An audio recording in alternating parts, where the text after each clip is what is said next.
샬롬, 이동춘 목사입니다. 오늘도 여러분의 삶이 주님의 평안으로 가득하시길 기원하며 하나님의 말씀을 나누겠습니다. 오늘 주시는 말씀은 로마서 3장 21절로부터 31절의 말씀입니다. 이 말씀 중에 23절과 24절을 읽겠습니다. 모든 사람이 죄를 범하였음에 하나님의 영광에 이르지 못하더니 그리스도 예수 안에 있는 속량으로 말미암아 하나님의 은혜로 값없이 의롭다 하심을 얻은 자 되었느니라. 아멘. 로마서 3장 21절로부터 31절 말씀을 본문으로 그리스도인이라는 것이 자랑스러운 이유라는 제목으로 말씀을 나누도록 하겠습니다. 우리는 그리스도인입니다. 그래서 자신의 이름 앞에 그리스도인을 수식어로 하여 그리스도인 이동춘이라고 부릅니다. 어떻습니까? 여러분 이름 앞에 붙여진 그리스도인이라는 수식어가 자랑스럽습니까? 아니면 덤덤하십니까? 저는 오늘 우리에게 붙여진 그리스도인이라는 호칭이 왜 자랑스러운지에 대해 설명드리려 합니다. 물론 본문 말씀을 통해 설명드릴 것입니다. 그리스도인이 됐다는 것이 왜 자랑스러운 일일까요? 우선 23절과 24절을 통해 설명하겠습니다. 모든 사람이 죄를 범하였음에 하나님의 영광에 이르지 못하더니 그리스도 예수 안에 있는 속량으로 말미암아 하나님의 은혜로 값없이 의롭다 하심을 얻은 자 되었느니라. 죄를 짓기 전만 해도 우리는 하나님의 영광을 지닌 존재였습니다. 365일을 하나님과 오픈된 상태에서 하나님의 뜻과 하나님의 소리를 들었습니다. 사는데 아무 지장도 없었습니다. 그런데 죄를 지은 이후 하나님과의 관계가 단절되고 말았습니다. 관계는 부자연스럽고 불편해졌습니다. 그리고 사는 것에 수많은 지장과 장애가 나타나기 시작했습니다. 희망이 보이지 않고 희망이 없어졌습니다. 이런 절망 가운데 있던 우리에게 하나님은 결단을 내리셨습니다. 너희들을 위해 나를 내놓으마. 하나님의 결단은 모든 인류의 삶을 송두리째 바꾸었습니다. 절망의 삶에 희망이 생겼습니다. 그 희망은 하나님이 예수 그리스도를 통해 모든 사람을 죄에서 풀어주시겠다는 결단이셨습니다. 이로 인해 하나님과 다시 올바른 관계를 가질 수 있게 하는 결단이셨습니다. 24절이 설명하는 대로 하나님의 은혜, 하나님의 은총이었습니다. 이것이 하나님의 은혜인 것은 하나님은 우리가 그 어떤 노력을 하지 않아도 되도록 결단하셨기 때문입니다. 그리스도 한 분만의 희생으로 죄의 문제가 해결되도록 하셨습니다. 그리고 하나님과 다시 올바른 관계를 가질 수 있도록 하셨습니다. 바울은 이 사실을 28절에서 설명하였습니다. 그러므로 사람이 의롭다 하심을 얻는 것은 율법의 행위에 있지 않고 믿음으로 되는 줄 우리가 인정하노라. 그러므로 우리가 그리스도인이 된 것은 우리의 그 어떤 노력, 즉 율법을 지키는 것에 의해서 된 것이 아닙니다. 하나님의 값없이 주신 은혜 때문입니다. 그런데 하나님의 은혜에는 또 하나의 놀라운 사실이 있습니다. 22절입니다.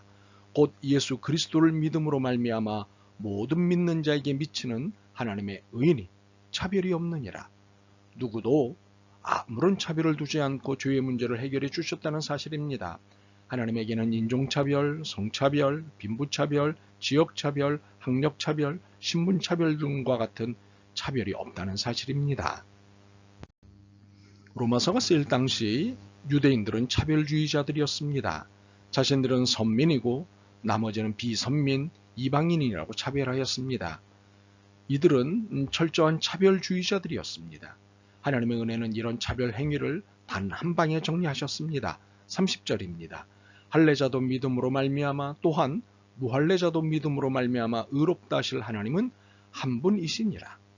하나님은 할례를 받은 사람 유대인이나 받지 않은 사람 이방인이나 다 같이 당신과 올바른 관계를 갖게 해주셨습니다. 그러므로 기독교는 그 어떤 차별도 인정하지 않습니다. 심지어 기독교를 비난하거나 반대하는 사람도 차별해서는 안 됩니다. 이제 우리는 차별 없이 대하신 덕택에 속죄함을 받았고 그것을 믿음으로 구원을 얻게 되었습니다. 25절과 26절이 이를 설명하고 있습니다. 이 예수를 하나님의 그의 피로써 믿음으로 말미암는 화목제물로 세우셨으니 이는 하나님께서 길이 참으시는 중에 전에 지은 죄를 간과하심으로 자기의 의로우심을 나타내려 하심이니 곧 이때에 자기의 의로우심을 나타내사 자기도 의로우시며 또한 예수 믿는 자를 의롭다 하려 하심이라. 그런데 이런 하나님의 결단에 의해 구원을 얻게 된 우리가 놓쳐서는 안 될 또 한 가지 사실이 있습니다. 그것은 우리의 구원이 믿음에 의한 것이었다는 사실입니다. 이 말은 우리의 노력 행위에 의해서 구원을 얻은 것이 아니라는 것입니다. 이 말은 하나님의 너그러우신 의, 오래 참으시는 자비, 차별 없는 사랑에 의해 공짜로 얻었다는 것입니다. 그런즉 자랑할 데가 어디냐, 있을 수 없느니라, 무슨 법으로냐, 행위로냐, 아니라 오직 믿음의 법으로니라. 그러므로 사람이 의롭다 하심을 얻는 것은 율법의 행위에 있지 않고 믿음으로 되는 줄 우리가 인정하노라. 27절 28절입니다. 이렇게 우리는 구원에 대해 어떤 수고나 노력도 하지 않았습니다. 그렇기에 구원의 수고에 대해 자랑할 수 없습니다. 순전히 하나님의 은혜 덕분이기 때문입니다. 이처럼 구원을 얻기 전까지는 우리의 수고가 개입될 여지가 없습니다. 그러나 구원 이후부터는 우리가 해야 할 일이 시작됩니다. 구원을 얻는 데는 율법의 수고가 필요 없지만 구원을 얻고 난 후에는 율법의 수고가 필요합니다. 31절입니다. 그런즉 우리가 믿음으로 말미암아 율법을 파기하느냐? 그럴 수 없느니라. 도리어 율법을 굳게 세우느니라. 왜 그럴까요? 이 율법의 수고가 이제부터 필요한 것은 하나님의 은혜를 자랑하고 싶기 때문입니다. 너무도 자랑스러운 구원이기 때문입니다. 그러니 자랑하고 싶지 않겠습니까? 나는 그리스도인입니다 라는 자랑에서 나는 그리스도인이기 때문에 이렇게 삽니다 라는 자랑에 이르기까지 자랑은 율법적 수고를 필요로 합니다. 구원은 율법을 필요로 하지 않으나 율법은 구원을 자랑하는 데 효과적입니다. 다시 강조하지만 율법을 지키는 것으로 구원을 얻을 수는 없습니다. 율법은 하나님의 은혜가 아니면 구원을 얻을 수 없다는 인간 한계를 보여주는 데 적합할 뿐입니다. 그러나 하나님의 은혜로 구원을 얻고 난 다음 율법은 우리가 살아야 할 하나님 나라의 명령이 됩니다. 31절 다시 읽습니다. 그런즉 우리가 믿음으로 말미암아 율법을 파기하느냐? 그럴 수 없느니라. 도리어 율법을 굳게 세우느니라. 그러므로 그리스도인으로서 바르게 사는 삶의 수고를 통해 우리의 삶은 하나님의 영광과 만나게 됩니다.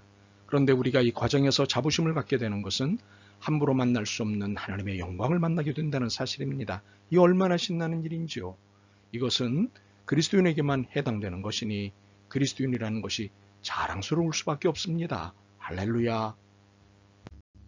그리고 그리스도인으로서 바르게 사는 삶의 수고를 통해 우리 이외의 사람들이 차별을 두지 않으시는 하나님의 의를 믿고 싶어지는 역사가 일어나게 됩니다. 바로 이것이 고난을 자처하신 그리스도 하나님께 영광을 드리는 삶이 되는 것입니다. 이것이 평생 우리의 입장이고 자세였으면 좋겠습니다. 아멘. 주님, 이 귀한 구원을 얻게 해주셔서 고맙습니다. 이 귀한 구원을 간증만 하지 않고 만방에 자랑할 수 있기를 원합니다. 자랑스러운 그리스도인으로 살기 원합니다. 용기와 지혜를 주옵소서. 예수 그리스도의 이름으로 기도드립니다. 아멘.